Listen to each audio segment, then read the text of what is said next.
Hey guys, thanks for tuning in to the Decent Human podcast. I am super excited and even anxious to release this first guest episode. I sit down with a good friend of mine, Mike Camacho, who's a professional jazz drummer.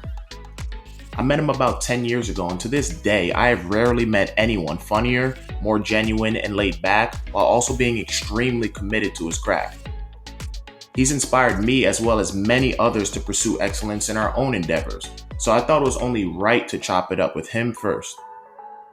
It's very difficult to become a professional musician, so I couldn't wait to learn more about how he made this happen and hear of the decent humans that helped him along the way. There are definitely some gems in this one, so I hope you guys enjoy, and thank you for being here. All right, so Mike, thank you for joining us on the Decent Human podcast. We've known each other for about 10 years now. The main thing I want to start with is something that I've noticed about you since I first met you is your commitment to your craft. You know, we were about 16, 17 years old when we met, but something that you had when I met you was a very unique and admirable commitment to your craft and what it is you actually wanted to do for a living. You make a full-time living off of being a professional drummer. So I wanted to get into what was it at that very young age? Where was the origins of where that came from and your commitment to your craft of being a drummer and the lifestyle that you wanted to live? I guess I kind of realized that I wanted to be a musician when I was maybe 12 or 13, maybe middle school. And I started playing the drums like maybe when I was in fifth grade. So I was 12, I was 10. I was 10 when I started playing. And, you know, it's hard to pinpoint exactly what made me want to be a musician. As far as, I don't know, when I got into it, I was not really a musical kid. I didn't really, I wasn't like musical from a young age. I mean, not like a, standpoint of singing or playing piano or anything.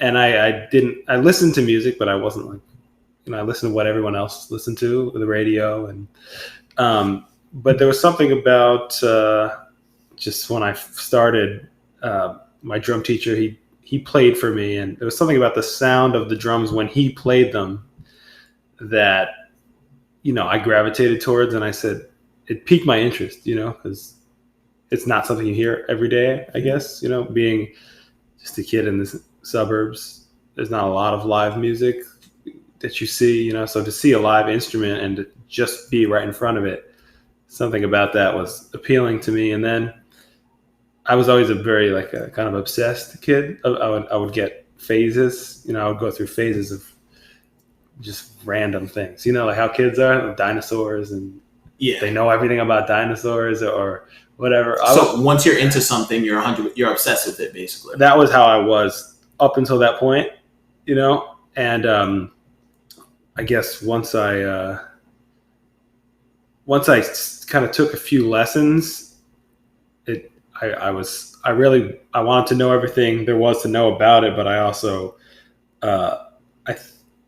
think I had a certain amount of talent for it. It felt natural to me. Mm-hmm. It may not have sounded good, but it felt like something that was like you've done it before. Yeah, it was very and even though I nobody's good when they start, but I had that, I knew where I wanted to go. Yeah. I could see that's what, I wasn't just floundering. I said, oh, I see. Yeah, I know where I need to get. So I just need to do that and get there.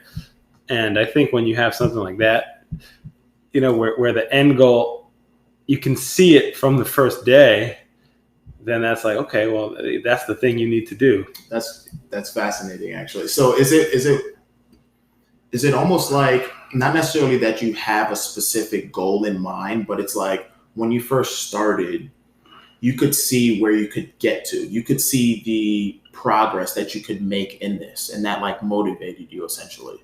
Yeah. Is that a part of it? Yeah. Gotcha. Yeah. It's obviously you have to take baby steps, but when I first started, it was like I knew I needed to take the baby steps. I didn't try to run before I could walk, but I knew that running was ultimately the thing that I wanted to do, right? Yeah. So it wasn't, and it didn't really seem daunting because mentally I was already there in the sense of I was so ready to be there. I was so ready to be great, to do the things that I heard and inspired me. Yeah. Mentally, it resonated with me so much that it was kind of like mentally I was there because it was so impactful to me that I said, I just need to get there. Yeah. It's not like, how do I get there? It's just, I need to get there. 100%. And people helped me along the way. Yeah. Obviously, like everybody else. Yeah. You can't do it alone. I don't think. Yeah.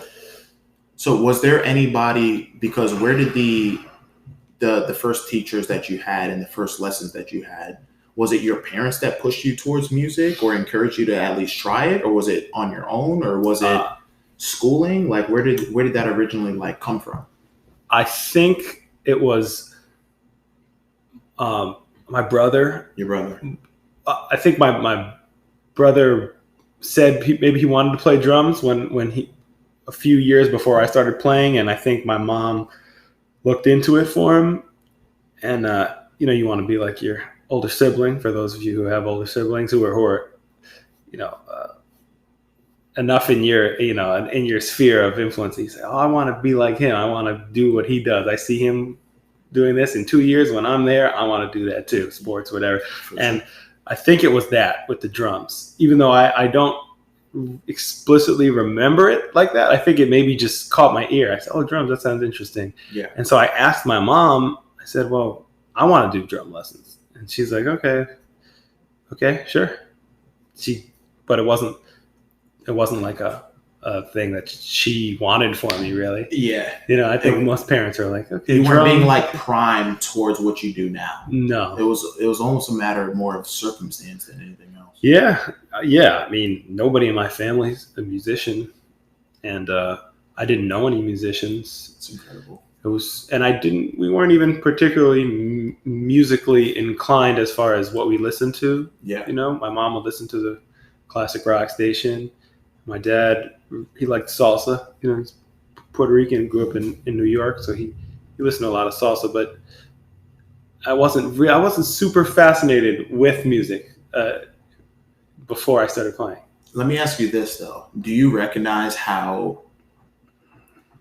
I'm not going to say rare, but do you recognize like the beauty in that? The fact that you didn't necessarily come from a family of musicians, you weren't particularly interested in music, and ended up finding basically something that you love doing on a daily basis in music. Do you recognize, like, what do you feel about that?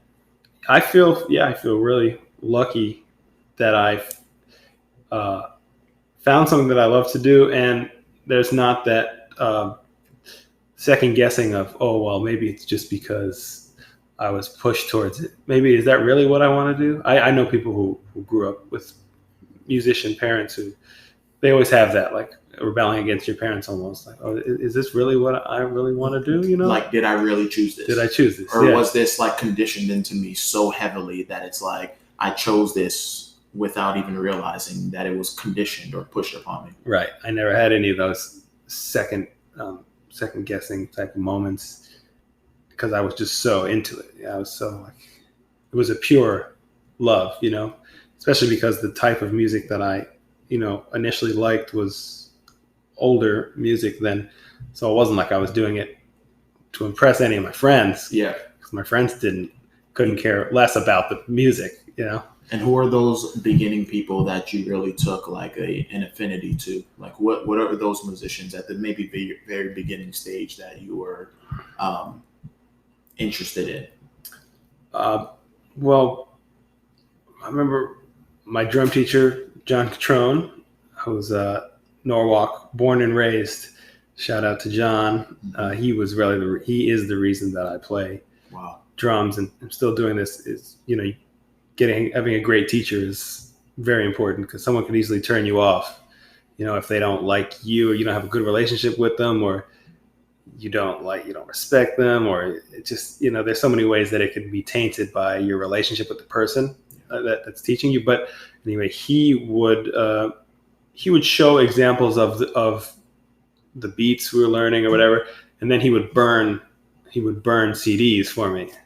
Back in the day when CDs were really the thing. This was early 2000s. Mm-hmm. So he would burn the CD for me. He would say, okay, we're working on X style. Here's a CD of that, an example of that, of somebody who's excellent in that field. So he burned me a lot of stuff in those first 10 years. I have a whole box of CDs, hundreds to this day, that he burned for me. But I remember he burned for me this one called King Curtis Live at the Fillmore East. And so that's 1971. And it was, I want to say, I could be wrong about this, I want to say it was Aretha Franklin's backing band. Crazy. And they were guys that recorded on a lot of the hits from that era. And so they would be in the studios recording those types of Marvin Gaye and Aretha Franklin and those types of things. And this King Curtis was a saxophone player, but this was just his set with these guys.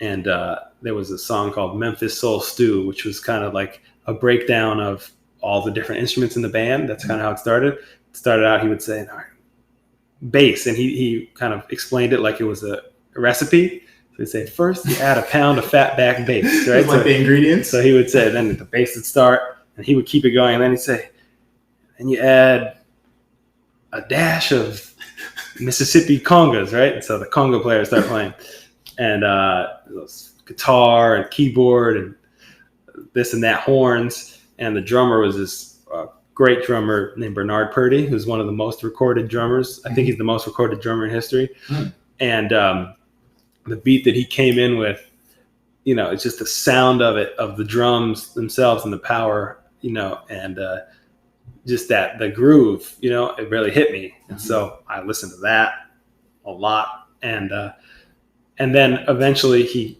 led me to jazz music, which is what I do now primarily. Mm-hmm. And I was actually lucky enough to, my grandmother is, she was born in the 1920s and she's still alive. And she, when she found out that I liked jazz, she would record the Ken Burns jazz documentary for me. And she had VHSs of it. And a family friend who also was starting music at that time, he gave me the Ken Burns jazz soundtrack. Mm-hmm. And that had all the way from Louis Armstrong to more contemporary people, like in the 70s. Yeah. Jazz fusion, I guess you could say. But so in between, there was all the lineage of jazz, Duke Ellington, and guys like Miles Davis and John Coltrane, Dave Brubeck, and Horace Silver, Norwalk native. Mm-hmm.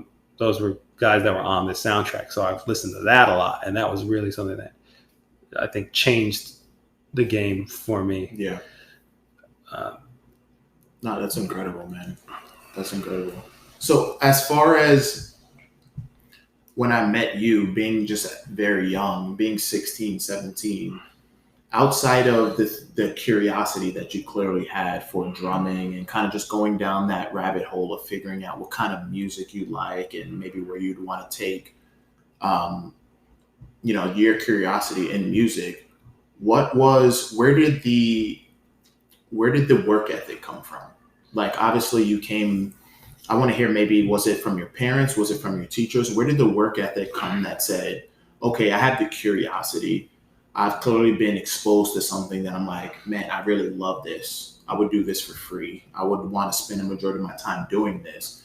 Where did the motivation to say, I'm actually going to dedicate, I'm actually going to sacrifice other things that other 16, 17, and 18-year-olds would be doing to do this? Because there's one difference. There's one side to say, okay, I enjoy this. And there's another thing to say, I enjoy this so much that I would not do other things that traditional 16, 17, and 18-year-olds are doing for this. Where did the work ethic come from? pertaining to the things that you enjoy? Yeah.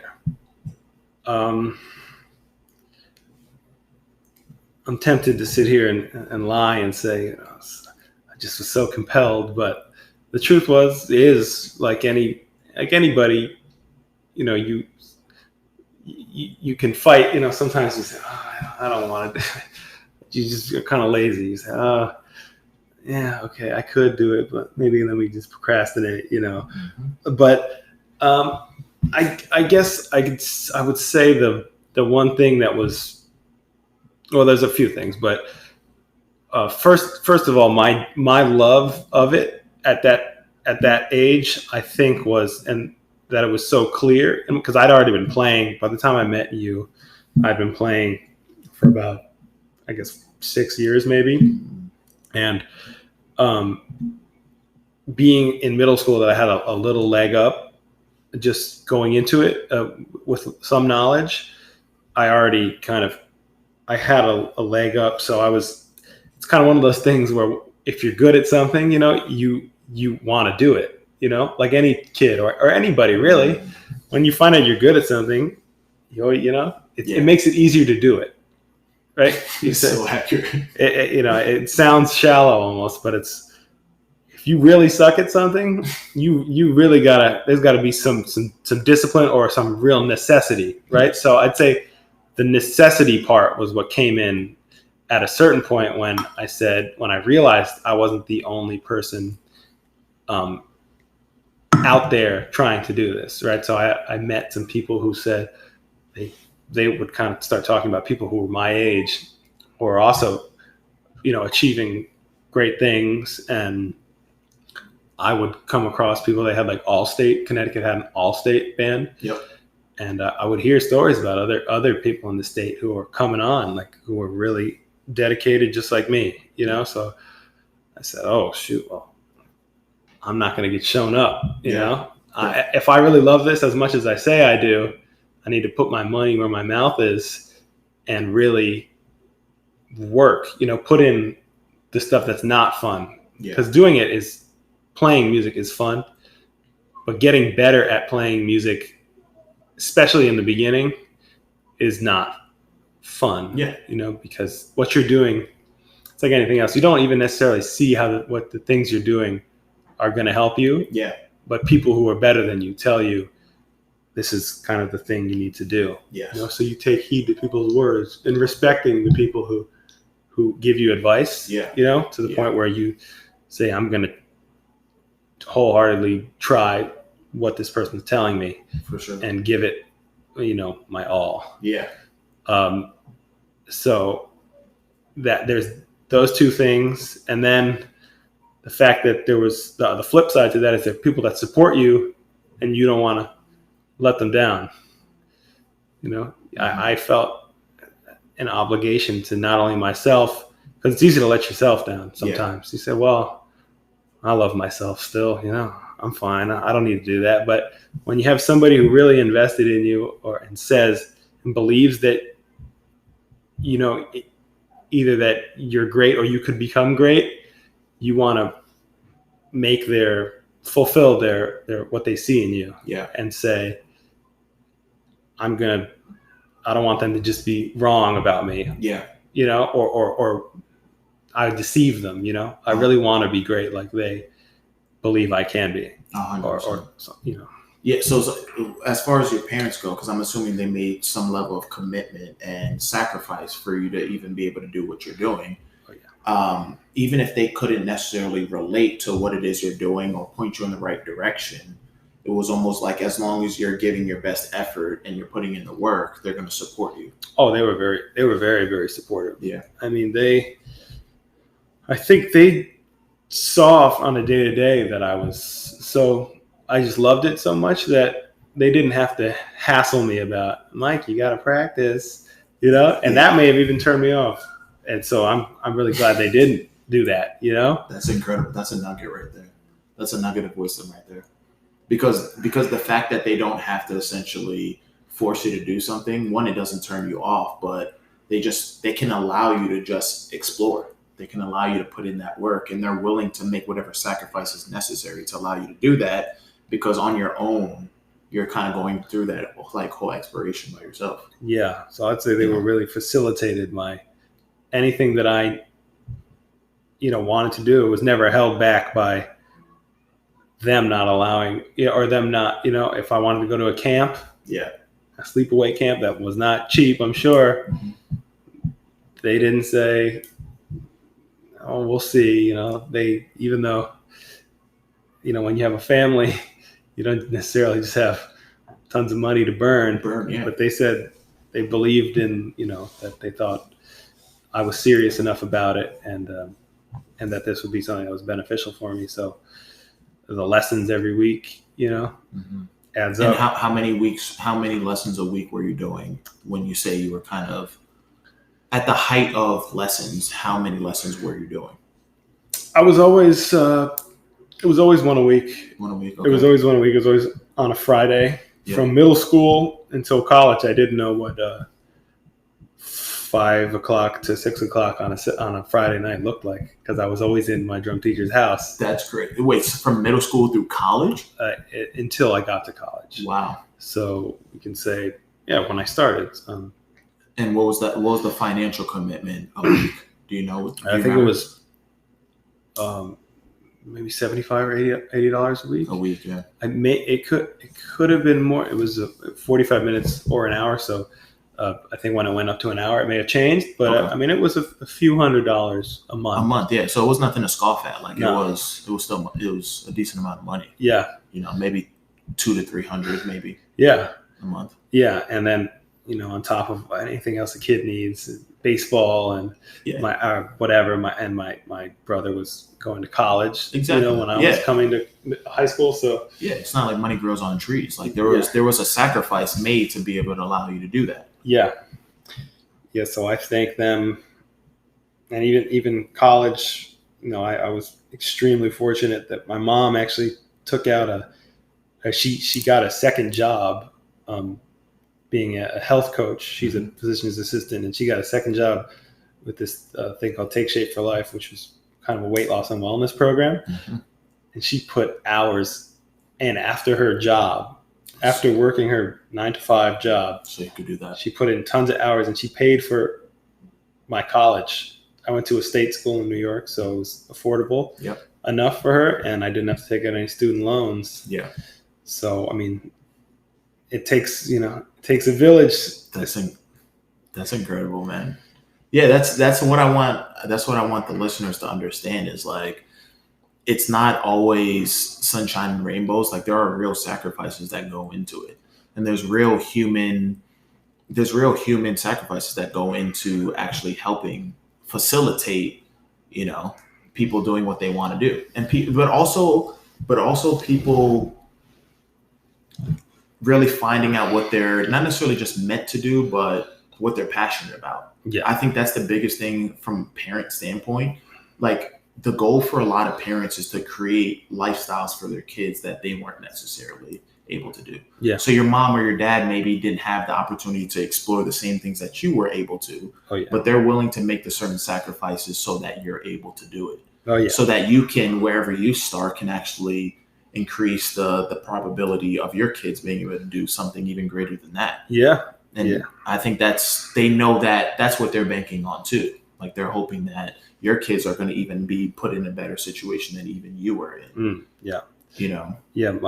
My father definitely, he grew up his parents were immigrants. They didn't speak English, and I think he said his dad worked at the bodega down the street in Harlem. And they lived in the housing projects in Harlem, and so he didn't come from money, obviously, and he didn't have any opportunity he got was because he was smart, a very smart guy, and he worked hard and he knew the value of putting in work. But a lot of times people who come from those type of circumstances, people I've spoken to, they want their kid to make money or just be successful in the sense of having a lot of stability. And so the fact that he was able to shelf any concern like that he may have had to say, well, I know my child is happy, I think that was a big thing for me too, that really helped me. Because if you feel your parents are disappointed in you or want something from you that you're not giving them, you may at some point change what you want to try to appease them. Wow. Yes. It's crazy because you just reminded me of the reason why I wanted to do a podcast so much is because I can only imagine how many people out there who had aspirations to be a musician, but they come from families who they might have changed like their family trajectory. They might have changed. They might have come from absolutely nothing. And they maybe became a doctor or a lawyer or these typical status related careers that they might have a kid who wants to pursue music, but they're like, no, how I got myself out of how I changed my family is in this. You need to grow up and do this as well. Whereas like your family, your dad being a lawyer, like he still allowed you to explore the things that would make you ultimately happy, which is the truest form of success. It's not necessarily about what's going to make you the most money. You know? And I think that's like, to your point, the fact that a lawyer could raise a son that allows him to pursue not just financial success, but also happiness, I think is the thing that makes you extremely unique. From a personal standpoint, I don't know anyone else like that. I don't know anyone else's story personally that has gone through that. You know? Yeah. I mean, the amount of people who really want to go into music I'd say every high school has maybe, or any arts, maybe visual arts, maybe a little bit more. Yeah. Maybe, but there's normally only a handful of people who really have a desire to play music professionally. Yes. Because there's so many other things that we do, especially around here. There's a lot of extracurricular things, a lot of athletics, and a lot of smart people. Yeah. Who know that music or art is something that I love, but I want to do something else. Yeah. But it's more of a passion and a hobby. Yeah. As instead of just a career. Yeah. I could never see it. I could never see it any other way, other than a career. And I think that's really what it boils down to. Yeah. Is you make a commitment, and it's not like a conscious commitment, but that's the amount of drive you have to do anything that's kind of off the beaten path. Is you have to have so much resolve and like the foresight. Like I said, like what I'm doing now might not be exactly what I pictured myself doing, in the sense of you never know what you're going to do. But the fact that I listen to records and I research drummers for hours, and I said I want to be one of these guys that makes their living playing music. Yeah. And that's it. I mean, that's full stop. Yeah. And here we are, and I live in New York City, and I'm playing music. But back to your question about commit or sacrifice too. Once I knew that I was going to go to music school, and I think once it dawned on me that it wasn't going to be a cakewalk based on my talent or that I thought I had. Yeah. There's people who are much more talented than you, or this is anybody. Yeah. For whatever talent you think you have, usually, especially when you're talking about the top of a field, is there's people who are like really freakishly talented. Yeah. So you have to, you have to put in the work that's going to get you to maximize your potential. As far as I did a pre-college program my senior year before I went away to college, and that was really eye-opening. I think without that, I may not have succeeded. I think I may not have.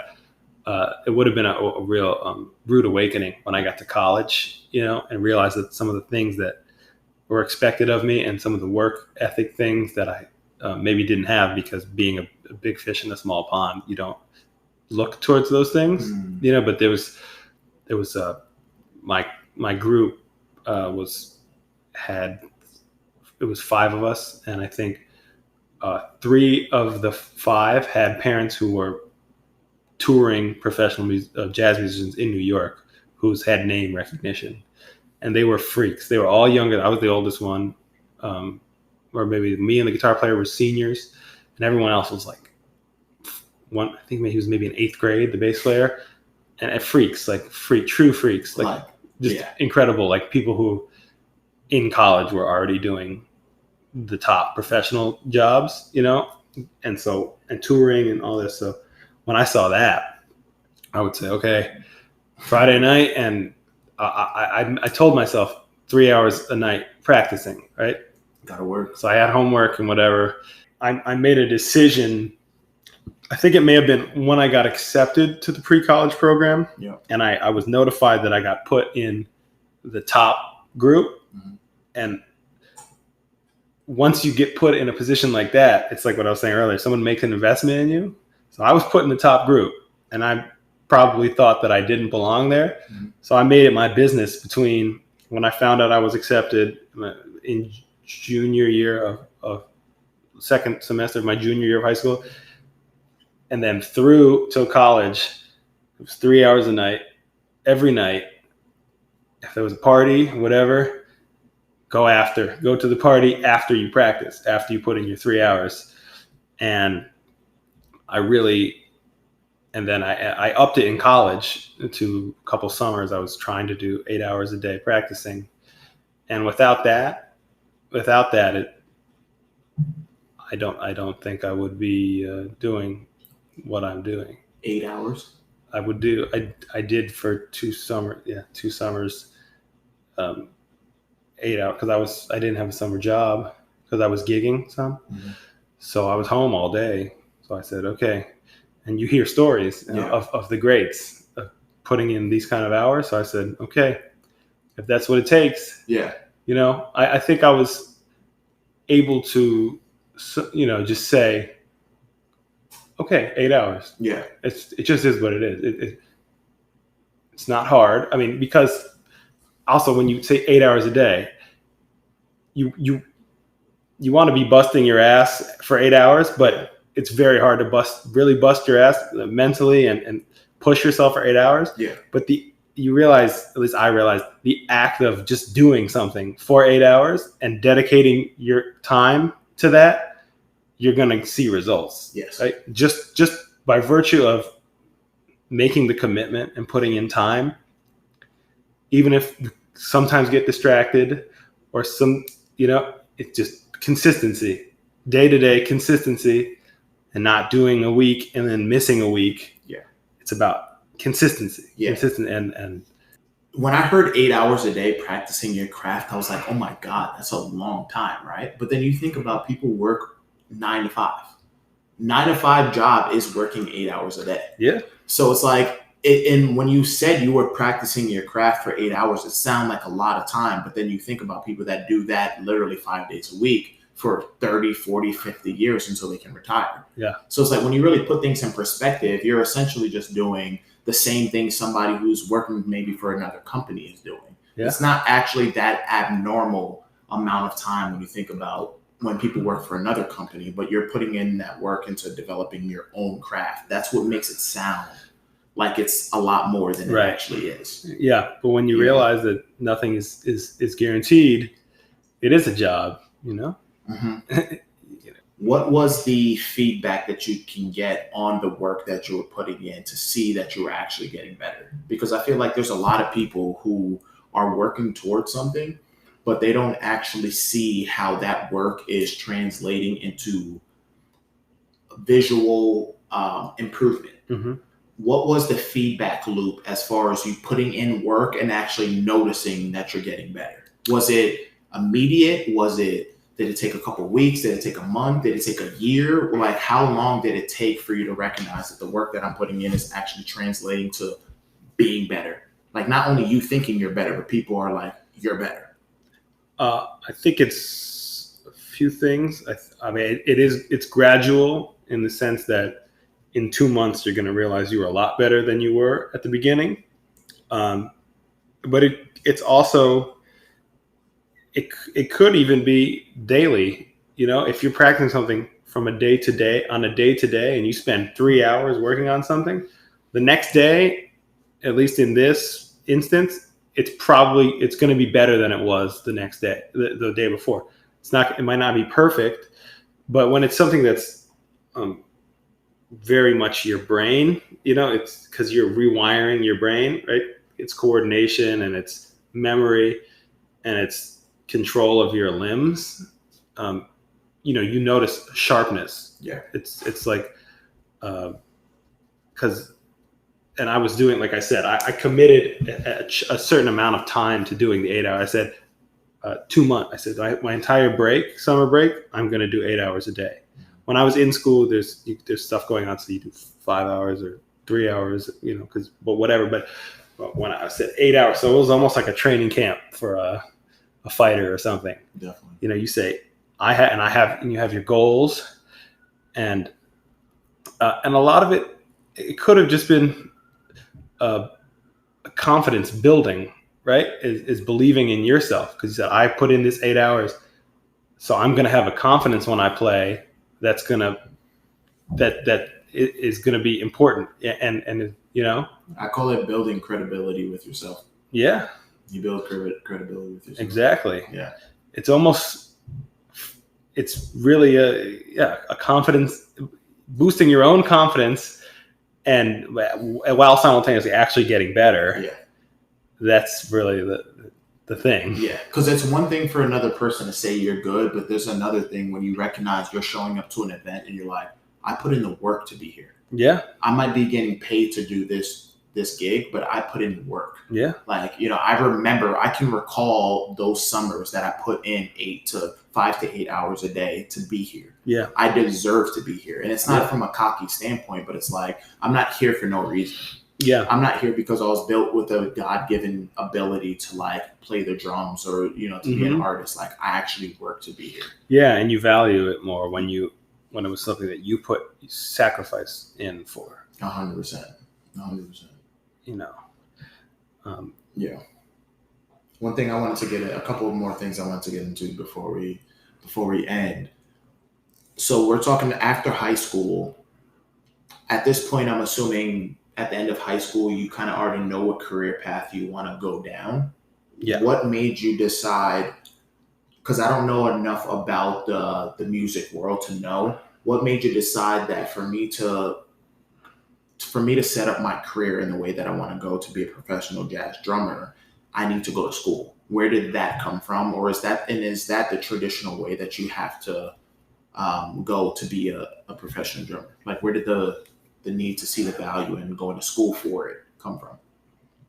Well, I mean, historically, the music that we play, I mean, in most of American music is, classical music is different because it's very much a tradition that's in the conservatory, and it's very, it's got a long lineage. But jazz music is a more, I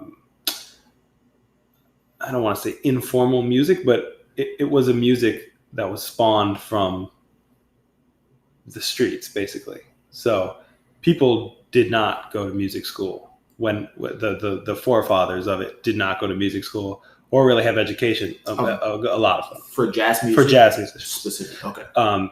But the ones that did have musical schooling, they didn't learn jazz, and that it was frowned upon. It was a music that was thought to be less than classical music. So jazz was considered to be less than classical music. Less than classical, yeah. It was a black form of music, and the classical musicians were white, primarily white, and there's a lot of even some of the legends of jazz said that they wanted to be classical musicians, but there was racist things keeping them back from being in the major orchestras.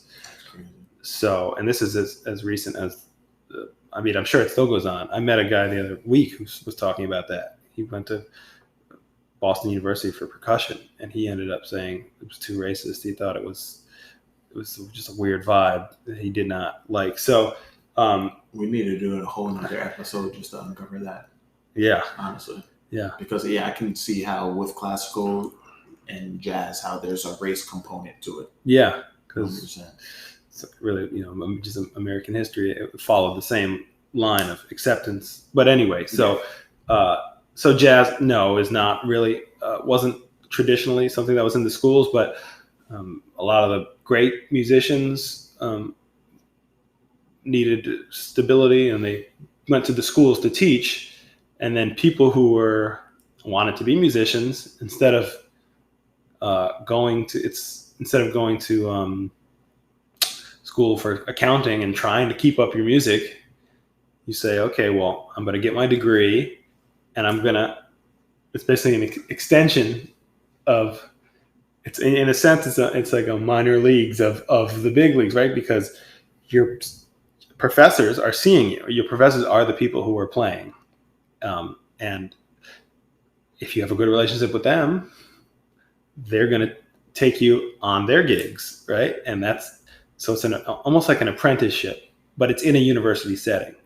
But my university experience I don't think it was the same as most other people's college experience, just because of the conservatory is really almost like a training ground for professional life, in New York City. Definitely. And a lot of my first gigs were, I moved to New York City in 2016, but I was playing there in college some, and I played at some of the major jazz clubs in New York City while I was in college with my professors. Yeah. Wow. So were your professors actually musicians playing at these gigs? Yeah, that's what I'm saying. Yeah. Wow. Those are the people who were the faculty at my college. That's incredible. So would you say that a lot of the reason why, a lot of the things that facilitated you being able to have the opportunity to be a professional drummer in the city is because of the connections that you made at your college?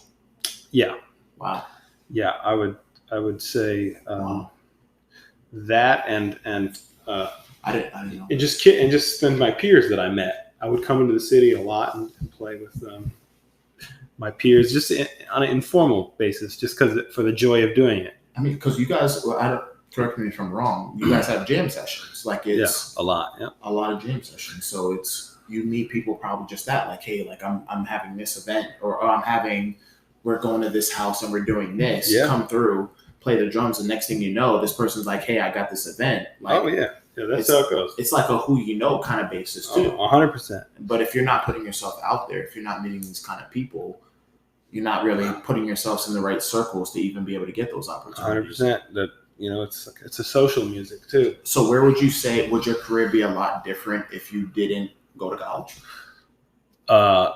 Would you be in the same position right now at this point in your life if you didn't go to college for what you went to college for? I would say, I personally, no, I don't think so, because I think most of the connections that I have in some way or another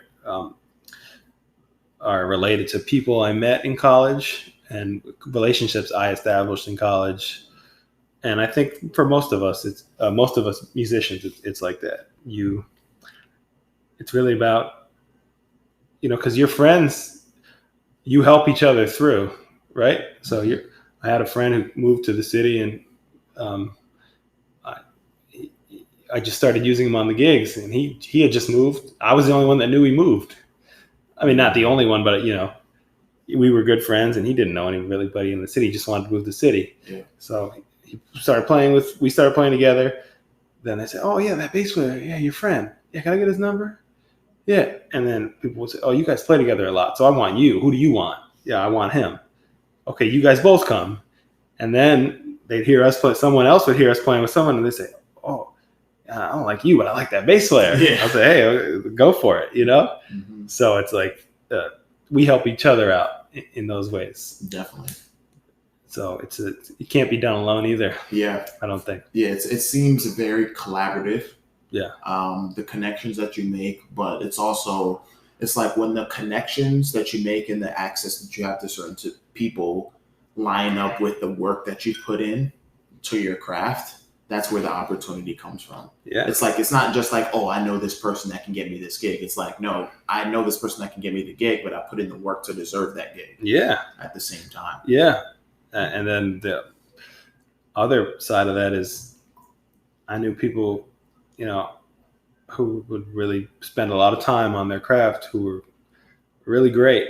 And then, but they would stay in their practice room, and I would be scared of him. I would say, man, this guy's, he's really got it. But he said, why isn't he ever playing with anybody? Why doesn't anybody know? Nobody knows. I'm the only person, not me, but the people who are in that wing of the building who hear him practicing, we're the only people that know. To know that he's really that good. Yeah, because he goes home and he does whatever. Maybe practices more, or watches Netflix, or it just goes to sleep. Yeah. And so then wakes up early, and it's like, it's not just about putting the work in. It's about also putting yourself out there to be discovered as well. Yeah. And that's a whole nother level of confidence too, because it's like there's one thing to build that internal confidence to put in the work on your own, but also to allow other people to hear it. Yeah. To put yourself out there to be seen or to be heard. Yeah. And the interesting thing with musicians is a lot of musicians are very insecure about their own playing, because it's like, why is that? I think I think we all hold ourselves to a high standard, and most people who are creative or anybody, everyone holds themselves to a high standard, right? So if you have heroes, right? And you say, I want to sound like this guy. This guy's my hero. He's the best. And then you listen to yourself and you say, well, that's definitely not my hero. I don't know what that is, but that's not good. That's not it, That's not, yeah. And so your frame of reference is going towards something up there, when whoever else is hearing you only hears what happens. They're not in your head to cross-reference you with what you think you want to sound like. They just they're just dealing with the moment. They say, okay, I hear it, so it's kind of an interesting, but musicians also want to be heard too. Simultaneously you're self-conscious, but you're willing to put yourself in a vulnerable position because the love of performing, or Yes. Like that's so profound, and I just want to touch on that really quick. They always say you need to have like a role model. You need to have somebody that you aspire to be like. But there's a negative aspect to that if you don't keep things in perspective. Yeah. If you don't really keep things in perspective, that this role model that's maybe put in 15, 20, maybe 30 years of work to get to where they are, you're comparing yourself where you are right now to that person. If you don't actually put things in perspective to the time that it actually took to get there, it's actually detrimental. Yeah. It's not helpful in your process. Mm-hmm. Like you have to have people that you aspire to be like that are role models, but also keep things in perspective and also respect your own path and your own journey. Yeah. Realize that you are yourself and they are them. And if you really put in your whole life's work to sound like that other person, you might be happy with yourself, and then someone else hears you and say, oh, well, he just sounds like so-and-so. Right? Wow. And you really thought that you were onto something, or you didn't think you were on, but you really are proud of yourself for what you did. Yes. And other people are like, I liked you before. Yeah, you successfully replicated somebody else, but I liked you being you. You lost your own. You lost your own sound. Yeah. I liked you for your own sound, not in your great ability to replicate somebody else's sound. Yeah. Wow. And it's a trap. I mean, that's a trap because it's a good sound. Yeah. But it's not your sound. Exactly. It's a fine line that you run with, because you want to pay respect to those people and you want to incorporate it because you love it, but then you say, but what is me? It's that whole aspect is. Yeah. No, I look at so many different artists from the artist realm. Before we wrap this up, I look at the Chris Browns. I look at the Ushers, guys that clearly have a lot of Michael Jackson sound in them, right? But nobody says, oh, Chris Brown, he's trying to be like Mike. Nobody says Usher, oh, they're trying to be like Mike. These are people that literally don't sound like Michael Jackson, but you can tell that they've paid homage to them. They found their own sound in the aspiration of their the peoples that they admire. Yeah. And I think that's, from what you said, that's the best way. Because I found myself even looking at certain people that I admire. And it's like, okay, you can admire them. You can admire them for certain things, but that doesn't mean you need to emulate exactly what it is they're doing. You need to find your own sound, your own voice. Yeah, I think there's a lot of lessons to be learned from staying true to yourself and also appreciating what you have, what you would, because most people who are original it came a lot from within them and their own scope and how they view other things. Yeah. So to discount that and try to go through somebody else's lens is probably ultimately not going to be as fulfilling, right? Because you lose a part of what makes you unique. Wow. Wow. No, that's incredible. So to wrap things up, what would you say up to this point in your life is something? What's a nugget of wisdom? What's something that you live by that you maybe want other people to hear, or something that's just true to the way that you live? Like what's a motto or a perspective that you live by on a daily basis? It could be something extremely simple. Like how would you kind of explain like your perspective and your outlook on your life up to this point? It's kind of deep. That's a big one. Yeah, and it's a big one. I mean, I think that it changes based on what stage you are in your life, really what kind of thing, priorities. But I remember at one point it was, if you don't feel like doing something, do it anyway. You said that's so crazy. I couldn't remember exactly what you said. You said that to me probably 10 years ago. Because I heard it from one of the greats who I met. Who told you that? It was a bass player by the name of Avery Sharp, who was teaching at the Litchfield Jazz Camp. And I woke up early for his, he had like a jazz like boot camp where he wanted people to get fit, because artists a lot of times neglect their fitness. Yeah. And I was into that. But he was, you wake up, it was at 6:00 before everything started. And I was like, I don't know if I want to do that. But this guy was up every day running. He was like a marathon runner and a renowned bass player. He said he used to hang out with older guys with his father. That was the thing they laid on him. Mm-hmm. If you don't feel like doing something, do it anyway.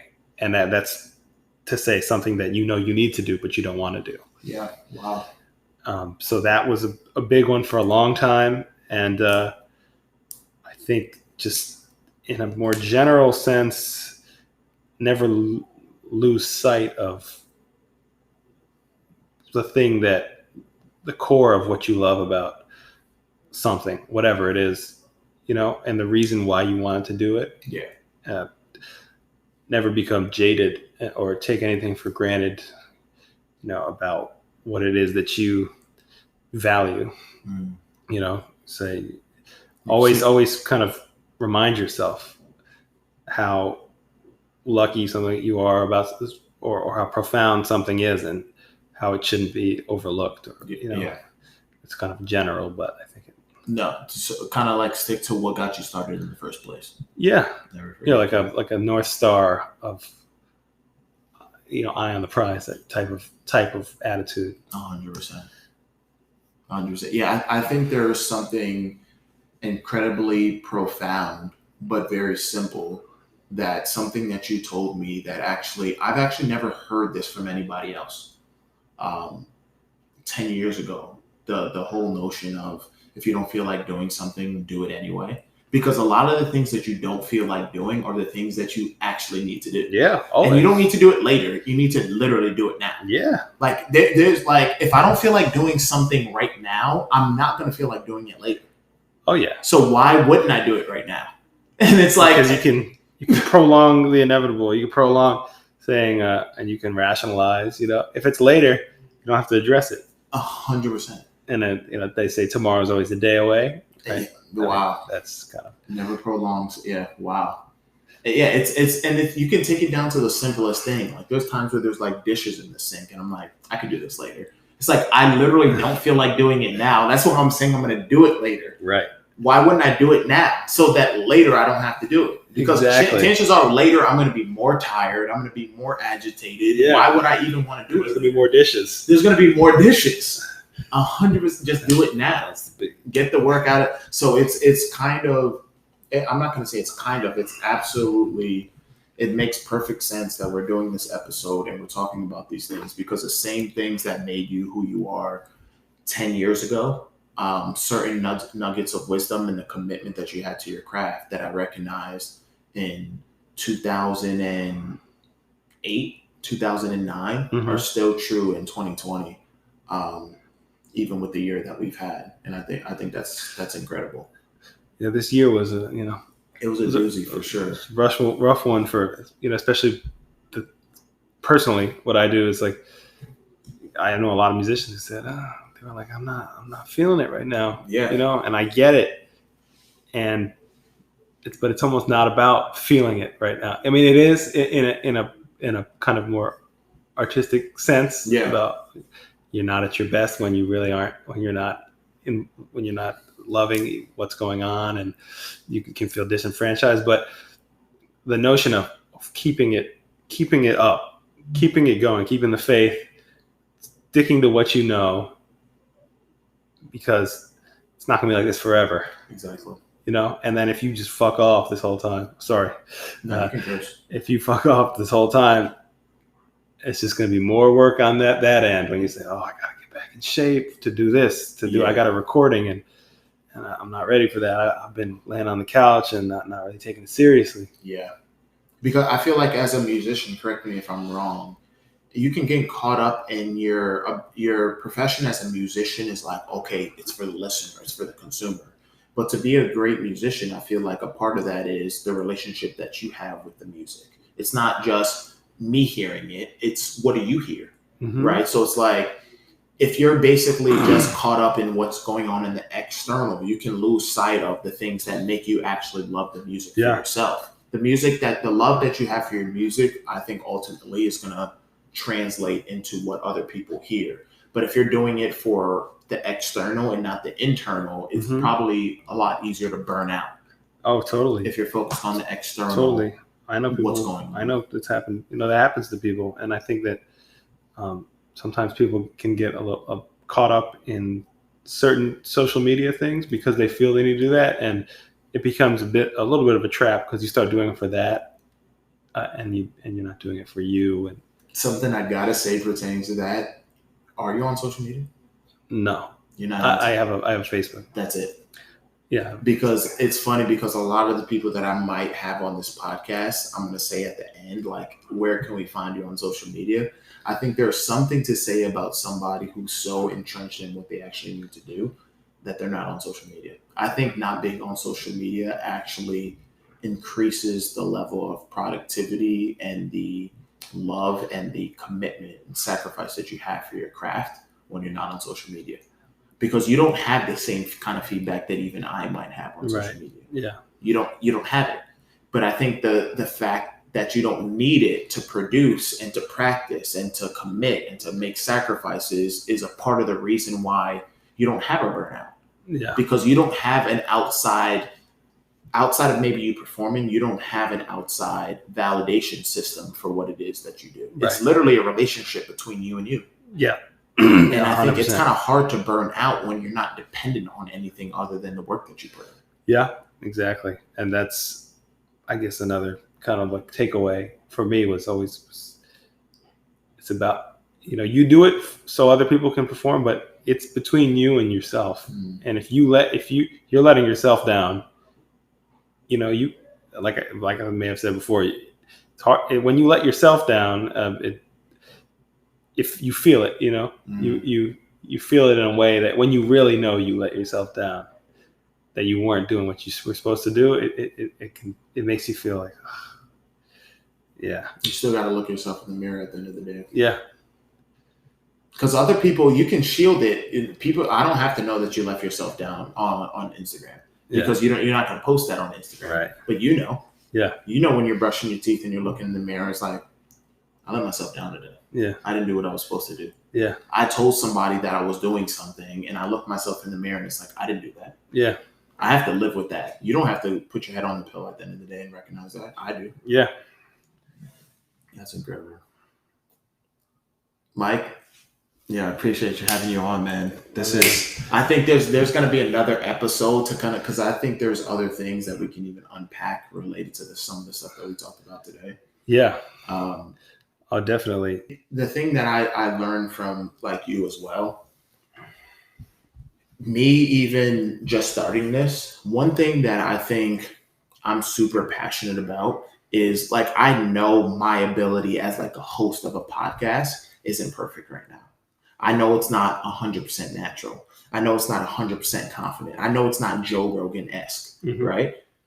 I'm okay with that. Yeah. Because one thing I know is like I'm gonna be able to one day, I'm gonna be able to mainly look back and hear this first episode with somebody else and recognize that. And I'm gonna be so happy about it. Yeah. With all the flaws that it might, I wouldn't even say it has flaws, but just in understanding how there's a certain level of anxiousness, there's a certain level of nervousness involved in it for both of us. Even because have you done a kind of podcast interview? I did one. You did one once, and it was more just it was very informal conversation. Just kind of just funny stories. That kind of thing. Got you. Yeah, for sure. Like I recognize that, and I look forward to being able to learn, to be able to listen back and hear how I can improve, how I can ask, maybe different conversation, like different questions, and take the conversations in different angles. But if there's one thing I learned from you, it's like you have to be okay with that. You have to be okay with starting somewhere. Yeah. And as far as drumming and music in general, I think the one thing that musicians have, really in their back pocket is that they're okay with maybe not sounding perfect. They're okay with making mistakes. They're okay with experimenting. And I think that's super important. And that's the reason why I wanted to have you on, because I don't care whether it's perfect.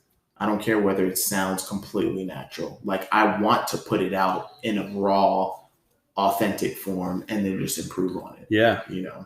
Yeah, I think it's great what you're doing, especially at our age where we're past college. And so you say, okay, to start something new at that age, I think is humbling again. And you kind of appreciate the journey aspect of life. You're not just, some people just want to be good at something. There's no room for insecurity or being vulnerable anymore. You say, I'm done with that part. Now it's time for me to be the guy. That's the thing that's so crazy, is because you've done what you've done for a while. I've been doing what I've been doing for a while. The ability to start from the very beginnings and from scratch is the thing that excites me now. Yeah. It's like I already know the things that I do for a living at like the back of my hand. Yeah. I'm already established in that. Yeah. Being able to go back to that nervousness, like, okay, like I want people to like accept this. I want people to like this. I want people to interact with this. I like that feeling again. Yeah. Because I haven't had that feeling since the very beginning of me embarking on the first thing that I did. Yeah. Like being able to go back to getting into another space that I'm not 100% comfortable in is why I want to do this. Because this is going to be able to spark somebody else being able to say, okay, I've been doing this for 5 years, but I might want to also do this. Mm-hmm. Let me now have the confidence to be able to do that, instead of me just thinking that I need to be what people have only seen me as. Mm. Because people create a certain perception of you. That's like true. Even the people that know you, they do have a certain perception of you. If you were to do something completely different, it wouldn't be that they couldn't see you doing it, but they do have a perception of who you already are in their mind. Yeah. So and we all recognize that. To a certain extent that other people see you in a certain space. Yeah. And I don't want to be marginalized. I don't want to be put in a certain space. I'm going to do whatever it is I feel like doing. Yeah. And it doesn't mean that everybody has to accept that or everybody has to like it. But I think encouraging other people to stepping into whatever it is they might want to embark on is important. Yeah. And even if you spent 6, 8 years or whatever developing something, it doesn't mean that you can go on another journey and do something else as well. That's the spirit. That's the spirit that not everybody has. Yeah. 100%. But it's good to encourage. Definitely. Definitely. Mike, Man, appreciate it. Ronnie, thank you. Absolutely. Hey guys, we hope you got as much out of this first episode as we did recording it. It was the best reminder that we really are the sum of the decent people we come in contact with, and that we should always pursue the things that inspire us. Please feel free to share, subscribe, and follow us on all the platforms of your choice, and drop us a comment because we'd love to connect with you personally. We'll see you in the next episode, and in the meantime, stay decent.